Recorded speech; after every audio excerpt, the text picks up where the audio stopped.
Imagine this. It's 1964, and a man stands in a Pretoria courtroom, shackled yet unbowed, facing the very real possibility of a death sentence for fighting the brutal system of apartheid. He looks the judge straight in the eye and says, in a voice steady with conviction, "I have fought against white domination, and I have fought against black domination. I have cherished the ideal of a democratic and free society in which all persons live together in harmony and with equal opportunities. It is an ideal for which I am prepared to die." That man was Nelson Mandela, a small-town lawyer from the dusty villages of the Eastern Cape who would one day become South Africa's first black president and a global symbol of freedom, reconciliation, and unbreakable human spirit. But his journey wasn't a fairy tale of overnight heroism. It was a decades-long grind of strategy, sacrifice, heartbreak, and calculated power plays that turned him from a royal herdsboy into the architect of a nation's rebirth. In this deep dive, we're going to unpack exactly how Mandela clawed his way from obscurity to icon status, the brutal struggles that forged him, the controversial peaks of his power, and the timeless lessons his life leaves for all of us fighting for justice today. Stick around, because by the end of this, you'll see why Mandela's fight wasn't just about tearing down walls, it was about building a new kind of power rooted in forgiveness and unity. Let's rewind to the very beginning, to a place far removed from the marble halls of power. Nelson Mandela was born Rolihlahla Mandela on July 18, 1918, in the tiny village of Mvezo, right on the banks of the Mbashe River in what was then the Union of South Africa. Rolihlahla in Xhosa means troublemaker, a name that, as Mandela himself would later joke in his autobiography Long Walk to Freedom, seemed almost prophetic. He was born into the Madiba clan of the Tembu people, part of the Xhosa-speaking royal lineage. His father, Godla Henry Mpakaniswa Mandela, was a local chief and counselor to the Tembu king, a man of principle who once stood up to a British magistrate and lost his chieftainship for it. Mandela's mother, Nosekeni Fanny, was his father's third wife, and young Rolihlahla grew up in the simple kraal of Kunu, herding cattle, playing stick fights with other boys, and soaking up the oral histories of African kings and warriors told around the fire at night. Life was rural and traditional, no electricity, no running water, but it instilled in him a deep sense of dignity, community, and fairness. Tragedy struck early when his father died of lung disease around 1927, when Mandela was just 9. Suddenly, cut adrift, as he put it, the boy was sent to live with the Tembu regent, Chief Jongintaba Dalindyebo, at the Great Place in Mkhekezweni. There, he witnessed tribal councils where decisions were made through open debate and consensus, not top-down orders, and that democratic spirit would shape his politics forever. Formal education came next, and it was a collision of worlds. At about 7, Mandela started at a local Methodist mission school, where a teacher gave him the English name Nelson because African names were too hard to pronounce. He was baptized Methodist and attended church services that blended Christianity with Xhosa traditions.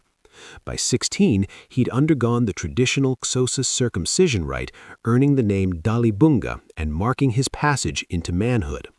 School took him to Clarkbury Boarding Institute in Nkobo, then Heldtown Methodist College in Fort Beaufort, where he excelled in sports, made friends across tribes, and began questioning the colonial curriculum that glorified white history while downplaying African achievements. In 1939, with the Regent's blessing, he enrolled at the University of Fort Hare, the only higher education institution for black South Africans at the time, studying English, anthropology, politics, and Roman Dutch law.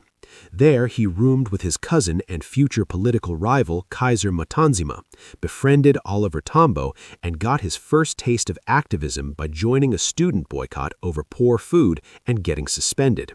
He never finished that degree on campus. Instead, he returned home briefly before fleeing an arranged marriage in 1941 and hitchhiking to Johannesburg, the city of gold, with just a suitcase and a dream. Johannesburg in the early 1940s was a cauldron of racial tension and opportunity for a young black man. Mandela worked as a night watchman at Crown Mines, then as an articled clerk at a white law firm, Witkin, Sidelsky, and Eidelman, where he studied for his BA through correspondence at the University of South Africa. He lived in the overcrowded Alexandra township, commuting by bus, and later moved into a miners' hostel. By 1943, he'd earned his bachelor's and enrolled at the University of the Witwatersrand to study law, the only black African in his class amid daily racism from white students and professors. But politics was calling louder. In 1942, he joined the African National Congress, or ANC, inspired by Walter Sisulu, a real estate agent and activist who became his mentor and later brother-in-law. Mandela married Evelyn Massey, a nurse from his hometown, in 1944. They had 4 children together, though one daughter died young. That same year, with Anton Lambede and others, he co-founded the ANC Youth League, pushing the older generation toward more radical, Africanist action against the rising tide of white supremacy. When the National Party won power in 1948 and began codifying apartheid, passed laws, separate amenities, forced removals, Mandela's voice grew fiercer. He read widely: Marx, Lenin, Gandhi, Nehru. He initially resisted communists, but later embraced aspects of their organizing while staying rooted in black nationalism. By 1950, he was national president of the Youth League, and in 1952, he launched the Defiance Campaign, a massive civil disobedience drive where thousands of black, Indian, and colored volunteers deliberately broke unjust laws. Mandela was elected National Volunteer-in-Chief. He traveled the country organizing, was arrested briefly, and banned from public meetings. That year, he and Oliver Tambo opened South Africa's first black law firm in Johannesburg, defending victims of police brutality and evictions from places like Sophiatown. The 1950s were Mandela's rise through legal and political trenches. He helped draft the 1955 Freedom Charter at the Congress of the People, a blueprint for a non-racial South Africa calling for land redistribution, nationalization of mines, and equal rights. Police disrupted the gathering, and soon Mandela was one of 156 accused in the Marathon Treason Trial, which dragged from 1956 to 1961. He represented himself at times, using the courtroom as a platform to expose apartheid's injustices. During the trial, his first marriage crumbled under the strain of his absences and activism. He and Evelyn divorced in 1958. He married Winnie Madikizela, a fiery young social worker that same year. They had 2 daughters, Zinzi and Zinani. The Sharpeville Massacre in 1960, where police killed 69 peaceful protesters, pushed Mandela over the edge. The ANC was banned, and he went underground, adopting disguises as a chauffeur or gardener. Convinced nonviolence had failed, he co-founded Umkhonto we Sizwe, MK, the Spear of the Nation, the ANC's armed wing, in 1961. Their first acts were sabotage, bombings of government installations on December 16th, chosen symbolically as the anniversary of a Xhosa victory over Boers, but designed to avoid civilian deaths. Mandela trained in guerrilla warfare in Ethiopia and Algeria, but he was arrested in August 1962 near Howick after a tip-off, disguised as a driver. Charged with leaving the country illegally and inciting strikes, he got 5 years. While in prison, the Rivonia raid uncovered MK's high command at a farm outside Johannesburg. The 1963-64 Rivonia Trial was the make-or-break moment. Facing sabotage and conspiracy charges that could mean execution, Mandela delivered his legendary 3-hour "I am prepared to die" speech from the talk. He didn't deny planning violence, but framed it as a reluctant last resort after peaceful avenues were crushed. "During my lifetime, I have dedicated myself to the struggle of the African people," he said. "I have cherished the ideal of a democratic and free society. It is an ideal for which I am prepared to die." On June 12, 1964, he and 7 others were sentenced to life imprisonment instead of death. Mandela was 45 years old. As he was led away to Robben Island, he later wrote in Long Walk to Freedom, he felt no despair, only the quiet certainty that the struggle would outlive him. Robben Island was hell by design. a maximum security prison off Cape Town where political prisoners chipped limestone in a quarry under blinding sun, lived in tiny cells with thin mats and buckets for toilets, and endured beatings, censorship, and isolation. Mandela's cell was 8 by 7 feet. He was prisoner number 46664. Yet here, in the University of Robben Island, he became the moral center. He organized secret classes, taught history and law to younger inmates, studied Afrikaans to understand the enemy, and smuggled messages out through visitors like his wife Winnie, who herself faced harassment, imprisonment, and torture. He lost his mother and his eldest son Tembi in car accidents while inside. Visits were limited to 30 minutes every 6 months. Conditions slowly improved after global pressure in the 1970s.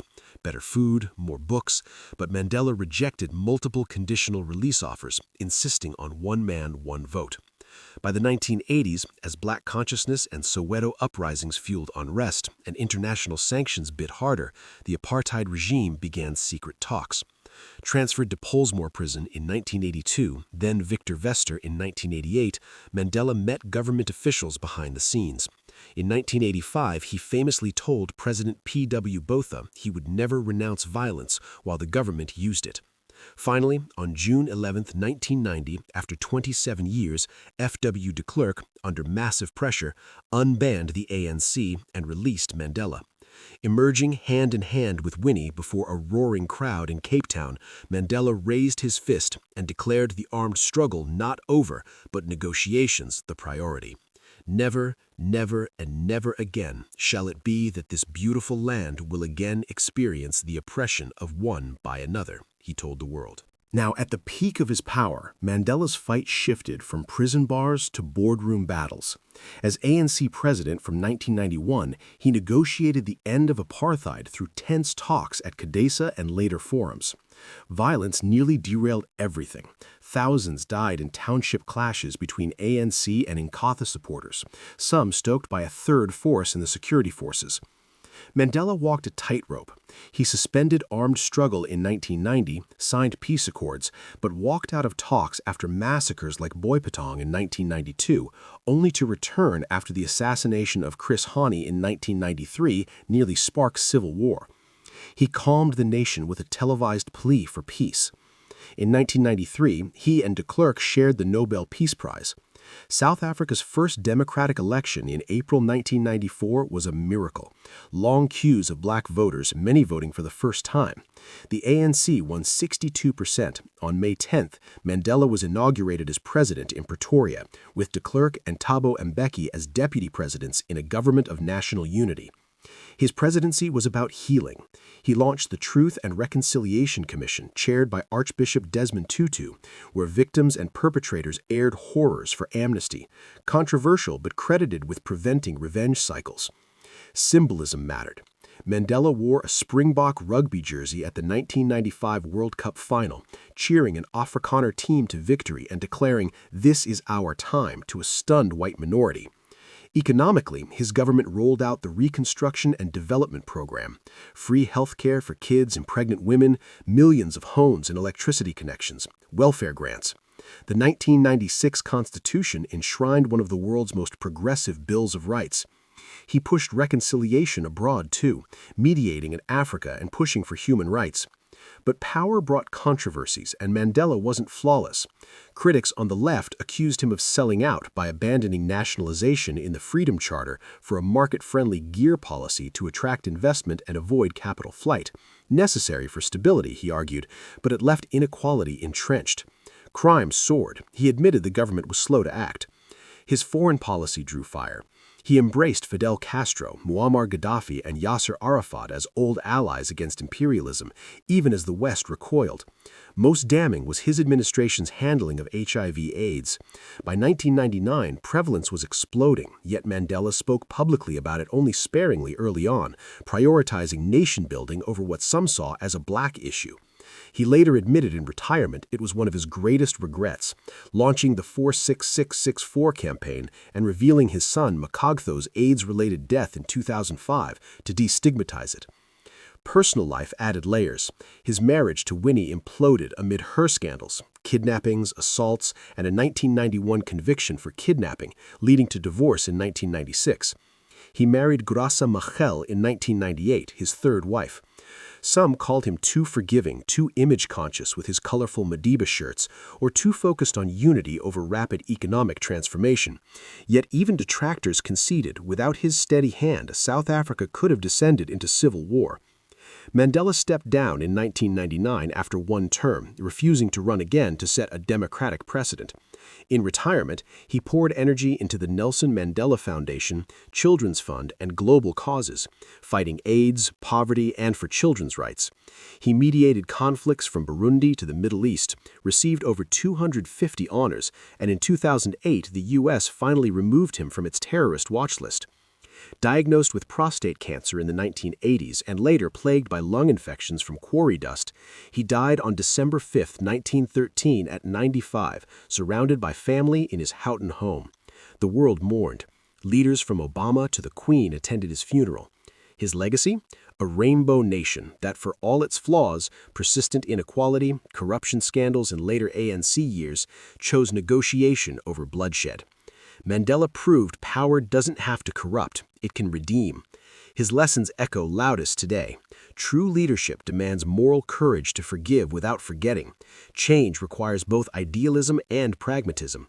And the long walk to freedom never really ends, but each step forward lights the way for others. As he wrote in Long Walk to Freedom, I have discovered the secret that after climbing a great hill, one only finds that there are many more hills to climb. So the next time you face injustice, remember Mandela, the small-town lawyer who fought not just for power, but for a power that lifts everyone.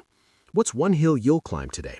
Drop it in the comments, like if this fired you up, and subscribe for more untold stories of icons who changed history. Until next time, keep walking.